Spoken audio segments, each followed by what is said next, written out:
Okay. Oh my God. And thank God. And thank God we're back here today because it's been a long time. It's been a long time. And I'm going to explain my absence because I've been very dedicated to this and I've been gone for the past month and I was like, nobody cares. Nobody cares that I haven't filmed in a while. But thank God for my sister. Shout out Brielle if you're watching this, because I go home to see my family this past week and I've filmed videos. I want to input here that I have filmed videos since I've been gone. They've just all been ass. Completely bad, like so terrible that I was like, I can't post these, so I didn't. But I didn't say anything because I was like, no one cares. But then my sweet lovely sister was like, hey, I actually like enjoy watching your videos. So shout out Brielle for being one of the 3 people engaging with this YouTube channel. I love you so much, because it is fun and I've missed it.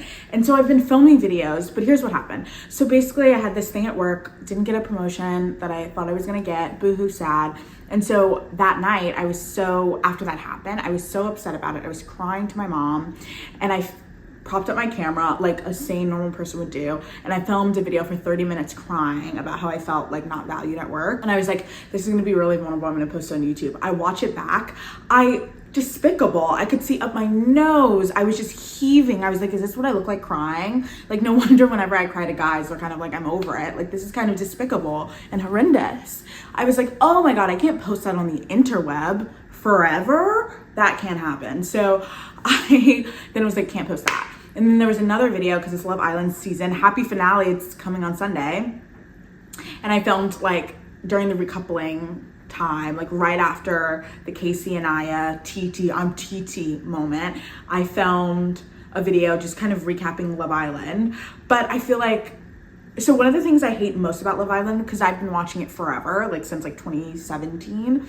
And so because I've been watching it forever, I am very tapped in. Like I have the app, I vote, I'm very tapped in, but I'm also very sane with the way that I watch the show, because I think after years watching it, edits and things are very clear. You have more empathy for the fact that these are people in a very specific environment that allows their walls to come down quickly, and so they behave a certain way and like they get comfortable quickly. So we see all sides of a person, and we are not a society that gives grace to all sides of people, right? And provides empathy for the nuanced experience of being a human being and like fucking up or just sucking and like realizing someone sucks and just like not like and moving past that. Like, you know what I mean? We as a society don't do that. But after you watch Love Island for a long time and then see what happens to people after they come out of it, you just like, I don't know, like I'm attached to the cast every time I watch a new season, whether it's UK, US. I'm always attached to the contestants. I have favorites. I have people I don't like, and I am like everyone else where I'm like, I want them out of my villa, but I'm also very sane.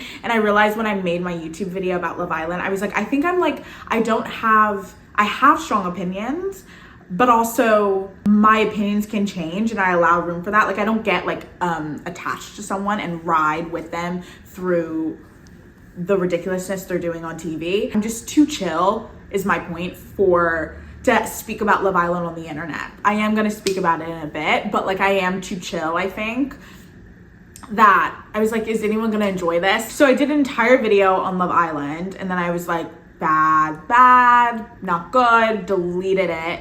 Like deleted off my phone. Like, yeah, I didn't post it, but also deleted it off my phone. I was like, even my phone can't have memory of this junk. It's not good. It was so long. And I feel like people have discourse about Love Island every year and opinions are always so terrible. I notoriously have the best opinions, but also because I've been watching it since 2017, I also have very nuanced opinions, and I'm a very chill watcher. Like I vote, I'm very engaged. I even do the little polls on the app. I'm super engaged with the show, but I think because I've been watching it for so long, I also am not like, I'm gonna send hate to someone, you know what I mean? Or my opinion on them isn't really that fixed, because I know the minute people come out of the villa and like time passes, like my opinions can change on people. So it's very concentrated to them being on the show, right? So it's like I have people I don't like as they exist on the show. Once they come out of it, I don't have an opinion because I usually don't care after. And I think that's why my review of the show that I filmed was so bad, because I was like, but also my opinion can change in like a month. So I deleted that junk. And so I just had all these videos that I just didn't like, and I was like, I don't want to post. And so I just never did. So this is my first recap video like back. let's get into it. That was a long-winded way of saying let's get into it. Well, since we're talking about Love Island, let's keep it going. I will say, everyone complains, since there's so many new viewers now, everyone complains about Love Island and they're like, it's so bad, it's da-da-da-da. Season 7 was bad. That was a bad season of Love Island. It was not Love Island. It was Ass Island. It was Shit Island. It was Crap Island. It was Dumpy Funky Island. It wasn't Love Island, right? And I hated that season. I can't even watch it back. Most seasons I will watch back if I'm bored. I can't even watch that season back. It made me irate. I can't think of one person I liked on that season. I'm not even joking. There's people that I thought were like good TV, but I can't think of anyone that I liked on that season. I'm being so serious. So that's why when people are like, season 8 is so bad, I'm like, oh, you just started watching the show. Because season 8, it's not quite a return to form, but we're moving in that direction, which makes me feel confident that in season 9 and hopefully season 10, we're back to real Love Island, because we're slowly moving back to what the show should be. Season 7 was horrendous.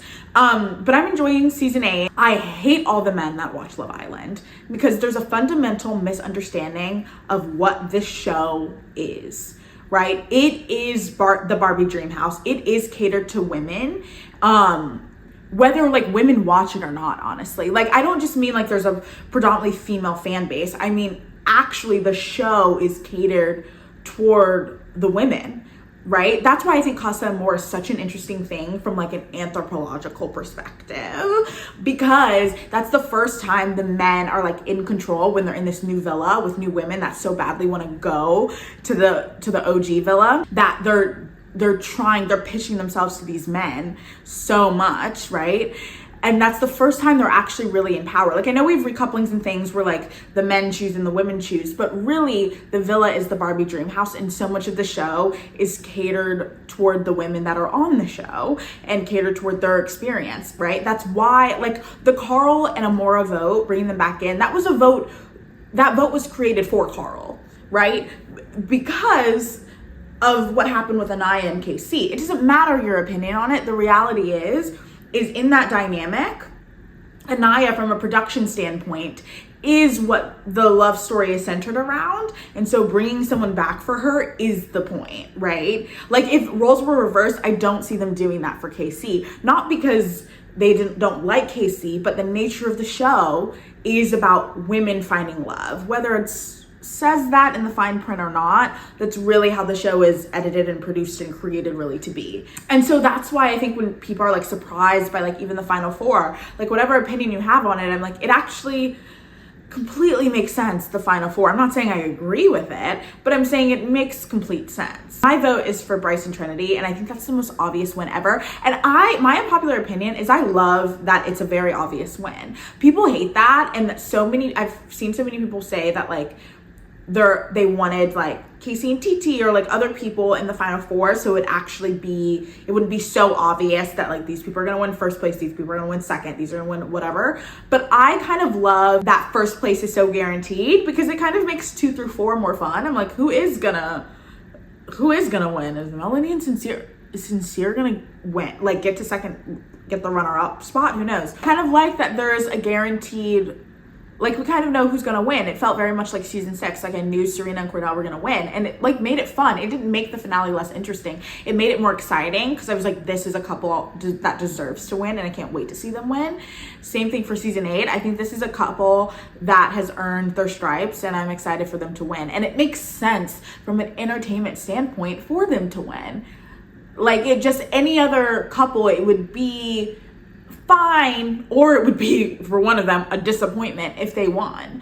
They're the only couple where I if they won, everyone for the most part would be like, not only did I see it coming, but it's sweet and it makes sense and it's good television. I think that's also why I hate men watching Love Island now, is I feel like there's just a misunderstanding about the way the show works, because so much of what has happened in the show I could have told you weeks ago, and I know I've been watching it for years, but it's so obvious, so I'm like, ugh. And then it's also like, I feel like so many people love drama for drama's sake, but I love good drama. I like juicy good drama. I don't like seeing people having trauma inflicted on them. Do you know what I mean? It's gonna scar them for life. That's not fun for me. I like arguments here or there. I like love triangles, sure. The way that some people, when they talk about these shows, are so parasocial and and it feels like they want people to really be torn down to the depths of who they are, scares me. There are people I don't like on this season, right? Like famously on my TikTok, I've talked about After the Coupling, Casey and TT, but I came around to them, not enough that I like missed them in my final four, but I came around to them because that's the nature of the show. Your opinions like change. Enough for me to say if they made it to the final four, I see why they're there. They have a connection. So that's why it's so hard for me to watch the show with other people that are so parasocial and intense, because I don't share that. Really, I kind of let myself flow with the tides of a new episode, and because that's the point of it, a show set up like this to come on television every day, your perspective is supposed to shift, and that's the fun part and the interesting part. In terms of what I've been up to, it's been watching Love Island every night. Like, it's so funny. Every time it's on, every season, my summer schedule shifts. I wish it came on in the winter because my summer schedule is truly catered to new episodes. And so I'm a loser that's home at 9 p.m., not out on the town. So I've been doing that, but I just went home last weekend. So the week of the 4th of July, 4th through like the 10th. To see my family in North Carolina, which was the best. It like warms my heart. We went to the beach and it was so great to be at the beach with my parents, my sister, and to like have that time together. We did Topgolf. My sister murdered. She was so good. My mom and dad were also really good. I was kind of trash, and which is interesting. It's not that interesting. I've never golfed before, but like, whoa, I didn't expect to be that bad. It was kind of really bad, but it was fun to all be together and just spend time together. I got my mom into Love Island because again, I had to be sat in front of the television at 9 p.m. Really, it comes on at 8:36, but still 9 p.m. to watch the show, and I got her into it.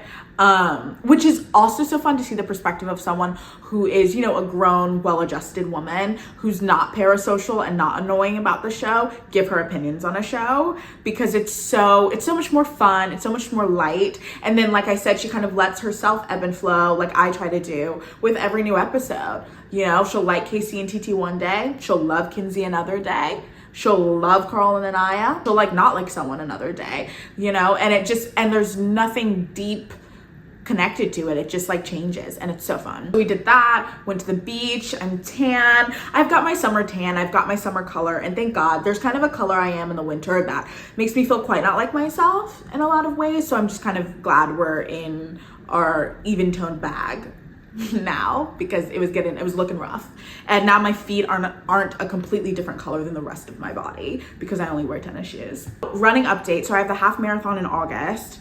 I ran my first 10 miler a couple weeks ago, so I've been doing 10 miles. I feel good. It's hard, but like I've been pushing through. I've been doing it, and it's been great. I'm excited. I think I'm gonna be like prepared and good to go. But I have, because we've had a bit of a heat wave in New York, I have felt not as motivated to run. So I need to get on that, but I feel good and I'm excited. So after the run, I wanted to like go out drinking with friends, but it's not that I hate planning things, but I think everyone hates me deep down, in that if I were to invite anyone, that they wouldn't show up at all, right? And like, I need to interject here and say that I did tell people, hey, save this date, I'm gonna send you a party full, come like party and drink with me. And everyone's like, absolutely. I watch them put it in their calendars, and still for some reason I say, oh my God, everyone hates me, they're not gonna show up. I shouldn't like reserve a space at a bar like a loser. No one's gonna come. You suck. Everyone hates you. Kill yourself. Like, that's truly what goes through my mind. I think no one likes me ever in the world. And I'm sure a lot of people are rolling their eyes that know me and are like, Kayla, people love you. You have friends, like kind of notoriously, but I truly don't believe that deep down. So I'm so freaked out. I'm like, oh my God, I want to do this. I want to celebrate that I'm doing something that's so hard. This training has been so hard, but I'm so scared to do it because I'm scared people don't want to come. I'll probably do it. I'm afraid everyone's gonna be like, loser, why would I ever show up? You suck. Like, and laugh in my face and tell me and admit to me that they've been my friend for 7 years as a joke, as a sick joke. And it's like, what? That's not rational, but that's going through my head. So, work's been fine. I don't know. I'm not going to talk about it. I'm going to actually instead, because I just went out with friends from work, because a couple people I work with are leaving our company. I was talking to them And we started getting on the topic of art because one of the people I work with he's like an actor, writer, so cool. And how like he's leaving our organization, but he's gonna spend a year just kind of full throttle with the art thing. I left that conversation because I was talking about my art, how I have this dance film that I've been wanting to make for forever. And I feel like I've been dealing with a lot of artist block. And I think in part because I've been spending so much time focused on work that I haven't felt inspired enough or disconnected enough from work or life to refocus into my art. And I left that conversation like feeling great. I was like, you know what, my art is my second job, and I think I neglect it very easily when I'm tired from my first job that, you know, provides me my life. And I need to just like start treating it like the second job that it is. And so this is creative in a way, right? Like these kind of creative things fill my cup up. So I need to just like do them, even if like the act of editing it afterwards takes a while, even if my editing's piss poor, which it takes a minute, you know, or even if it's choreographing this piece, even if it's asking people to do it, the fear of rejection, like doing that because you have something to say and it's important. And I know I do, and I feel confident in what I want to create. I feel confident in fundraising for it. I feel confident though in what I want to make, so I need to go for it because otherwise I'm just going to kind of keep being unfulfilled. And I think that's the thing about stability as an artist. Like I think it can be so alluring, but what we want to pursue is notoriously not a stable thing. And I'm not speaking financially, I'm speaking kind of emotionally. The trajectory of it is never linear, and that's really hard to feel settled in when you're someone like me that is very comfortable with change, is very adaptable. But because I've dealt with it so much in the last few years, I think I've found the stability of just like going to work, coming home, seeing friends to be very enticing, that has been very easy to neglect my art because it's a reminder of how much I struggled my first couple years here and how much I struggled right after I graduated college and how uncertain everything felt, like it always does in your 20s. So I feel like I'm at a place now where I'm acknowledging, and that was a great conversation to have with the guy from work because it was a reminder so many people in this city are on that same journey and we're just trying to figure it out and make it work. And we all have these like passions that we're pursuing that have to sometimes be put on the back burner for a minute or are neglected unintentionally for a minute in an effort to like afford our life or an effort to like live life. Like I was saying, I like to go out for my friends. Oh my God, I joined a kickball league that starts tomorrow. Actually, I'll report back if I like it. I'm so nervous, but like stuff like that. Like I have things I want to do just to like be a fully rounded human being and to meet new people and to have fun. And I don't want to not do those things because I don't want to be antisocial and be so focused on my art that when things aren't blossoming quite yet, I'm getting depressed. I'm going to a job that makes me depressed and then getting depressed by my art and things not kind of coming how I like them to, auditions, like acting things, whatever. And so I need these other outlets, but also if I'm going to work, going to these other extracurricular things and then neglecting art, then that's neglected. I feel unfulfilled, and work is the one thing I do want to neglect, but I can't because I need like to eat, you know? Yeah. So we're working on a dance film. I'll report back how it's doing. I'm kind of in a fundraising stage where I want to figure out how to make money to make it, but I'm excited for what it's going to be. And I've been choreographing and I have some people I've asked, not everyone yet, but I'm excited. So life's in a good place. I'm pretty happy. You know, it ebbs and flows, but generally life's good and I like it. So yeah, but anyway, thanks so much for watching. I'll end it here. This was definitely longer than I wanted it to be, but I missed you guys in doing this. So yeah, thanks for the 3 people that always watch. It brings me joy. And glad to be back. I'll see you in the next one. Bye.